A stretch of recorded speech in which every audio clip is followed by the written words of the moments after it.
प्रत्येक आईचा डिलिव्हरीमध्ये पुन्हा एकदा नव्याने जन्म होत असतो आणि यामध्ये आपण आपल्या शरीराची आणि त्याचबरोबर आपल्या मनाची उत्तम प्रकारे काळजी घेणं गरजेचं असतं.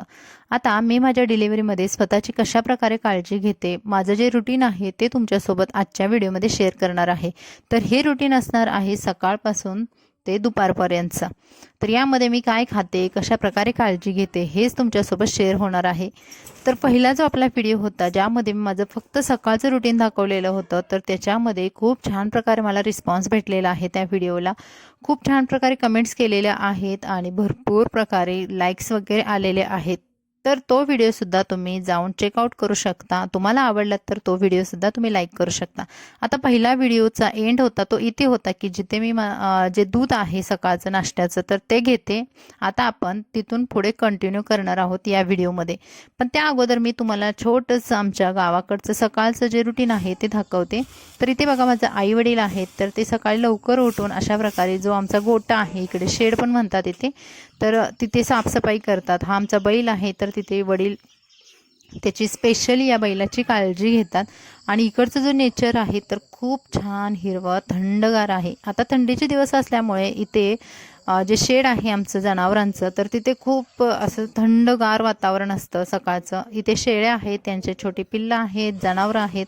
तर आई सकाळी बघा इकडे येऊन दूध काढते आणि हेच दूध शरीरासाठी खूप उत्तम प्रकारे मला उपयोगी पडते. कारण जे आपल्या गावचं म्हशीचं जे दूध असतं तर ते भेसळ नसलेलं दूध असतं, त्यामध्ये कोणत्या प्रकारचे केमिकल नसलेलं दूध असतं. त्यामुळे ते शरीराला इतक्या चांगल्या प्रकारे मानवतं ना, त्यामुळे आपली कंबर भरणे, परत शरीर धष्टपुष्ट होणे, शिवाय आपले हाडं मजबूत राहणे यासाठी हे दूध खूप चांगल्या प्रकारे उपयोग होतं. त्यामुळे मी सकाळचं हे दूध घेते. त्याच्यानंतरचं जे रुटीन आहे ते आपण बघूयात. तर बघा दूध घेतल्यानंतर लगेच आतमध्ये येऊन मी माझ्या बाळाला कोवळ्या उन्हाला घेते. आता सकाळचं लवकर उठते हे ते तुम्हाला पहिल्या व्हिडिओमध्ये मी सांगितलेलंच आहे.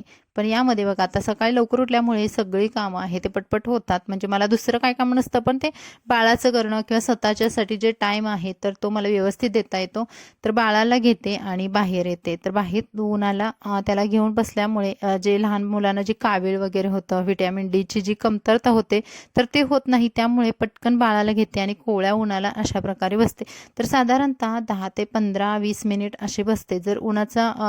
जर कधी कधी मला थोडंसं लेट झालं तर तर मी जास्त वेळ बसत नाही, कारण ऊन कडक झाल्यामुळे बाळांना पण त्रास होतो. तर बाळांना एकदा समोरून आणि एकदा त्याच्या डोक्याच्या साईडवरून अशा प्रकारे ऊन देते. तर त्याची टाळू वगैरे आहे तर ती छान प्रकारे उन्हाने शेकली जावी, त्याला सर्दी होऊ नये किंवा सर्दी झाली तर ते आतल्या आत त्याचे कप आहे ते पातळ व्हावेत. त्यामुळे मी उन्हाला घेऊन बसते. ऊन देऊन झाल्यानंतर परत आतमध्ये येते. तर साधारणतः हे 8-8:30च्या सुमारास हे सर्व गोष्टी होतात. त्यानंतर बाळाला छान प्रकारे त्याची पेटपूजा वगैरे करून घेते. आता मग बाळ उठलेलं असतं माझं, जोपर्यंत सकाळचं अंघोळ पाणी नाश्ता वगैरे होते तोपर्यंत ते छान खेळत असतं, कधी कधी रडतं सुद्धा. मग त्यावेळेस आई घेते. तर बाळाचं पेटपूजा झाल्यानंतर इकडे आई आहे ती सकाळची बघा कपडे धुवायला जाते. आता आमच्या इथे कसं बघा तुम्ही बघाल घरं अगदी जवळजवळ आहे, त्यामुळे दुसरं तुम्हाला अंगण वगैरे दिसत नसेल, त्यामुळे इथे ना कपडे वगैरे आई जास्त असते तेव्हा ओढ्यालाच घेऊन जाते. ओढ्याला भरपूर सारं पाणी आहे. तिकडचं सुद्धा आईचं जे रुटीन आहे ते सुद्धा मी तुम्हाला कधीतरी कोणत्या तरी व्हिडिओमध्ये नक्की शेअर करेन. तर ओढ्याला जाते. आता इथून ओढा आमच्या इथून जवळपास 400 मीटर अंतरावरती तर असेल. तर आई चालत किंवा वडिलांच्या बाईकवरती जाते आणि कपडे धुवून येते. तर बाळाचे वाळोते वगैरे भरपूर असतात, त्यामुळे ते तिकडंच तिला स्वच्छ आणि खळखळ पाण्यामध्ये बरं वाटतं. त्यानंतर बाळ झोपलेलं असतं मस्त आणि मला 8:30 ते 10:30-11 वाजेपर्यंत छान प्रकारे आराम करायला वेळ भेटतो.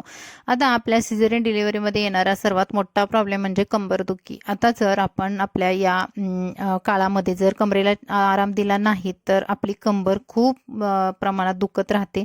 त्यामुळे जेवढं आपल्याला कमरेला जपता येईल, जेवढं स्वतःला झोपून ठेवता येईल तेवढं तुम्ही झोपून ठेवलं पाहिजे. कमरेला आराम दिला तर आपल्याला कंबरदुखीचा त्रास पुढे जाऊन होत नाही. तर आता बघा 10:30 ते 11:45 वाजले की मग बाळ पण तोपर्यंत उठलेलं असतं आणि माझी सुद्धा झोप लागत नाही, फक्त पडून राहते. त्यानंतर मग 10:30 ते 11च्या दरम्यान मी सुंटोडा खाते. आता इथे सुंटोडा आईने बनवून ठेवलेला आहे. सुरुवातीला हा डब्बा होता तो मी ज्या रूममध्ये झोपते तिथेच ठेवलेला होता, पण आता तसे पण थोडेसे जास्त दिवस झालेले आहेत, त्यामुळे मी पण थोडीशी हालचाल करत असते. त्यामुळे इकडे किचनमध्ये येऊन बघा इथे पेला ठेवलेला आहे डब्यामध्ये आणि 1 ते 1.5 पेलाचा जो सुंटोडा आहे तो डेली खाते. आता हा सुंटोडा कसा बनवलेला आहे, याच्यामध्ये काय काय पदार्थ घातलेले आहेत, याचा सुद्धा एक वेगळा व्हिडिओ मी तुमच्यासोबत शेअर करणार आहे नक्कीच. आणि हा सुंटोडा तुम्ही बघाल मी घेऊन येते आणि ते बाजवरती जे सोप्यामध्ये आमच्या बाज आहे तर त्याच्यावरती बसून खाते. आता बाळ पण तोपर्यंत उठलेलं असतं, त्यामुळे त्याला पण बाजूला खेळवत खेळवत माझा हा कार्यक्रम चाललेला असतो. आणि सुंटोडा खाताना सुद्धा अगदी चावून व्यवस्थित खाते. तोपर्यंत माझे 10-15 मिनटं आरामशीर जातात आणि बाळाला पण खेळवत असते, त्यामुळे मला एक्स्ट्रा बाळासाठी टाईम द्यायला पण म्हणजे गरज पडत नाही. तर बाळसुद्धा बाहेर हवेला छान प्रकारे खेळत असतं. त्याला पण आतमध्ये जास्त जास्त बसायला आता आवडत नाही, थोडंसं कळायला लागलेलं आहे त्याला पण. आणि मग इकडे बसून छान प्रकारे सुंटोडा खाते. आता हा सुंटोडासुद्धा शरीरासाठी खूप खूप उपयोगी आहे, खूप हेल्दी आहे. आता याच्यामध्ये काय काय पदार्थ घालतात, आई कशी बनवते, याचा एक वेगळा व्हिडिओ मी शेअर करणारच आहे. त्यानंतर इथे गरम पाणी केलेलं आहे. आता बघा गरम पाणी करण्याचं एक दुसरं भांडंसुद्धा आहे, पण मला त्या भांड्यामध्ये आवडतच नाही आहे. तर जे गॅसवरती हा टोप आहे तर त्याच्यामध्ये गरम पाणी करते. तर सुरुवातीला आई या सर्व गोष्टी करून ठेवायची, म्हणजे गरम पाणी करणे, सुंटोडा देणे, हे सर्व गोष्टी करायची. पण आता कसं हळूहळू मी स्वतःच हे गरम पाणी वगैरे या छोट्या छोट्या गोष्टी आहेत ते करते. पाणी छान प्रकारे कोमट करून मग पिऊन घेते. आता पाणी पिताना ते कसं पिलं पाहिजे, आपली सिझेरियन डिलिव्हरीमध्ये ह्या खूप छोट्या छोट्या गोष्टी असतात. आपल्याला याचं महत्त्व सुरुवातीला कळत नाही, पण जेव्हा जेव्हा जसे आपल्याला त्रास व्हायला लागतात त्यावेळेस त्याचं आपल्याला महत्त्व कळायला लागतं.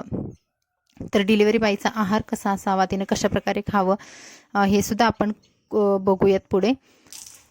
त्यानंतर बघा तोपर्यंत आई कपडे धुवून येते. 11-11:30च्या दरम्यानपर्यंत आई कपडे धुवून येते. त्यांचं शेतीमध्ये काय थोडंफार काम असेल तर ते सुद्धा ती करून येते आणि 11:30-12पर्यंत ती येते. तर येऊन कपडे वगैरे छान प्रकारे सुकायला घालते.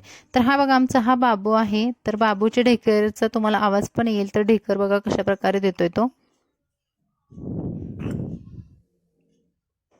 काढली ना बघा तो अशा प्रकारे ढेकर देतो. तर लहान मुलांचे ढेकर काढणं खूप गरजेचं आहे, नाहीतर मग ते दिवसभर गुळण्या वगैरे टाकत राहतात आणि त्यांचं पचन होत नाही. त्यामुळे बाळांची वाढसुद्धा व्यवस्थित होत नाही, कारण जेवढं दूध पिईल ते जर ते बाहेर निघालं गुळण्या वाटे तर ते त्यांच्या अंगाला जास्त लागणार नाही आणि त्यांची तब्येत वाढत नाही. शेवटी आईचं दूध हे खूप महत्त्वाचं असतं बाळाला हेल्दी बनवण्यासाठी. मग मी त्याच्यासाठी खूप सारी गाणी वगैरे म्हणत असते, बाळासोबत खेळत असते आणि हा टाईम मला खूप आवडतो, कारण तिच्यासोबत मी छान प्रकारे माझा हा टाईम स्पेंड करत असते. तोपर्यंत 12-12:30 आरामशीर वाजलेले असतात. शनाया पण इकडे तिकडे खेळत असते सकाळची, तिच्या फ्रेंड्स असतात, कारण शनाया सध्या स्कूलला जात नाही आहे, तर ती इथे गावीच आहे. तर ती बघा छान प्रकारे इथं अभ्यास करते. तर तिचा अभ्यास मीच घेत असते.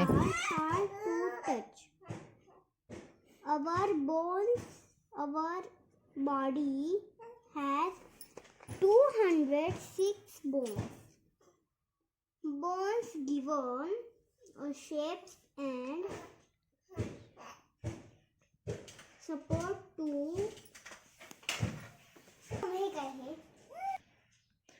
Necessary. it is necessary to protect bones.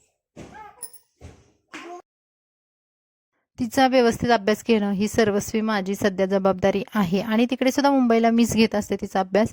तर आता शाळेत जात नाही तरी मग इथे चांगल्या प्रकारे तिचं शेड्यूल ठेवलं किंवा थोडंसं कंटिन्युटी ठेवली तर पुढे जाऊन तिला प्रॉब्लेम होणार नाही. त्यामुळे तिचा डेली मी अभ्यास थोडा तरी का होईना घेत असते. त्यानंतर आई येते, कपडे वगैरे सुकत घालून झाल्यानंतर इथे आता अंड्याची भाजी बनवणार आहे. आता डेली अंडीच असतात असं नाही, तर वेगवेगळ्या प्रकारचा आहार असतो. तर आज जे अंड्याची भाजी होते तर आईने पहिल्यांदा शिजत घातली, मस्त पीठ वगैरे मळायला घेतलं. आता तुम्ही बघाल की हा जो स्वयंपाक आहे तर तो डेली माझ्या घरी म्हणजे दुपारचाच बनवला जातो. सकाळी आई बनवून ठेवत नाही, कारण ती म्हणते की शिळा स्वयंपाक नको. म्हणजे सकाळचं जरी असेल तरी सुद्धा ती म्हणते की नको, गरम गरमच बाळंतीण बाईला दिलं तर तिला छान प्रकारे पचन होतं, बाळाला दूध पण चांगल्या प्रकारे येतं आणि बाळाला जे खाण्याचं जर टायमिंग वगैरे चेंज झालं किंवा थोडंसं थोडंसं मागे पुढे झालं तर बाळाला मुडशी वगैरे होतात असं बोलतात. त्यामुळे टाईम टू टाईम ह्या सगळ्या गोष्टी माझ्या सध्या होत आहेत. काय काम नसतं. दुपारचं जेवणाचं टाईम फिक्स आहे, सकाळच्या नाश्त्याचं सकाळी दूध घेण्याचं हे जे टाईम आहे ते फिक्सच आहे. थोडंफार इकडे तिकडे होतं पण जवळपास फिक्स असतं हे टायमिंग. त्यामुळे बाळाचं आरोग्यसुद्धा चांगलं राहते. मग इथे बघा मळ्यातून आणलेली कोथिंबीर आहे तर ती कोथिंबीर व्यवस्थित प्रकारे मी नीट करते. आज पहिल्यांदाच मी कोथिंबीर हातात घेतली आणि नीट करते आणि आई पीठ मळून घेते. आता बघा अंड्याची भाजी बनवण्यासाठी आईने इकडे लसूण, खोबरं, जिरं आणि त्याच्यामध्ये थोडीशी जी आमच्या मळ्यातील कोथिंबीर आहे ती घेतलेली आहे.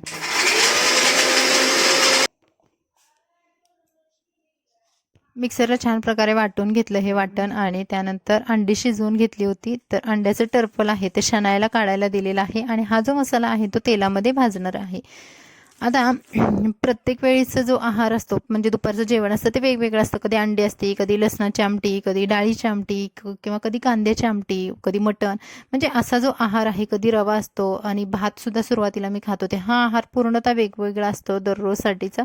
तर आज अंड्याची भाजी होती तर ती कशी केलेली आहे बघा. याच्यामध्ये थोडंसं मीठ घातलं, जो मसाला भाजून घेतला होता त्याच्यामध्ये मीठ आणि त्याच्यामध्ये थोडीशी चटणी घातलेली आहे.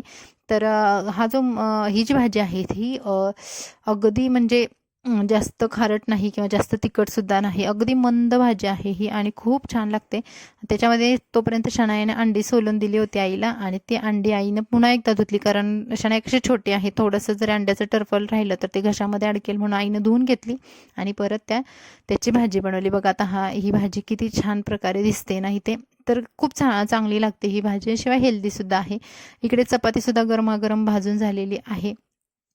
आता काही लोकांना असं वाटू पण शकतं की हा जो स्वयंपाक आहे तो यांनी व्हिडिओसाठी बनवलेला आहे, पण असं बिलकुल नाही. तर हा डेलीच्या डेली गरम स्वयंपाक बनवला जातो आणि दुपारचं मी गरमागरम जेवणच खाते. खूप नशिबान आहे. आईला एवढं मळ्यामध्ये काम असतं तरीसुद्धा ती एवढा वेळ काढून स्वतःच्या कामातून माझी इतक्या चांगल्या प्रकारे काळजी घेते. त्यामुळे खरंच तिचं मनापासून आभार आहे. आपण आपल्या आईला स्वतःच्या म्हणजे तिच्या समोर असं बोलत नाही की आई तुझं खूप आभार आहे, खूप धन्यवाद, असं नाही बोलू शकत. पण तिच्यासाठी काहीतरी गोष्टी करू शकतो. बघू भविष्यामध्ये जर तसं माझ्याकडे स्वतःचं जर इन्कम सोर्स असेल तर त्याच्यामधून मी आईसाठी खूप काही करण्याची माझी पण इच्छा आहे. पण आत्ता सध्या ती माझी इतक्या चांगल्या प्रकारे काळजी घेते आणि तिला जर हे मी बोलून दाखवलं तू माझी छान प्रकारे काळजी घेते तर तिला ते आवडत नाही बोललेलं. ती म्हणते मी काही नाही, असं काही नसतं. प्रत्येक आई स्वतःच्या लेकराची अशाच प्रकारे काळजी घेत असते. तर त्यानंतर बघा मी जेवण करते मस्त प्रकारे आणि बाळ रडत होतं म्हणून आईनं बाळाला घेतलं. म्हणजे एक आई आपल्या बाळासाठी आपल्या लेकीसाठी किती काय काय करू शकते बघा. आणि त्यानंतर शनायासुद्धा माझ्यासोबत जेवत होते. आम्ही दोघींनी छान प्रकारे जेवण आवरून घेतलं. तोपर्यंत आईने बाळाला घेतलं आणि त्यानंतर आई जेवणार आहे. तर चला भेटू पुन्हा एका ब्लॉगमध्ये. कसा वाटला ब्लॉग कमेंट्समध्ये नक्की सांगा. Bye bye.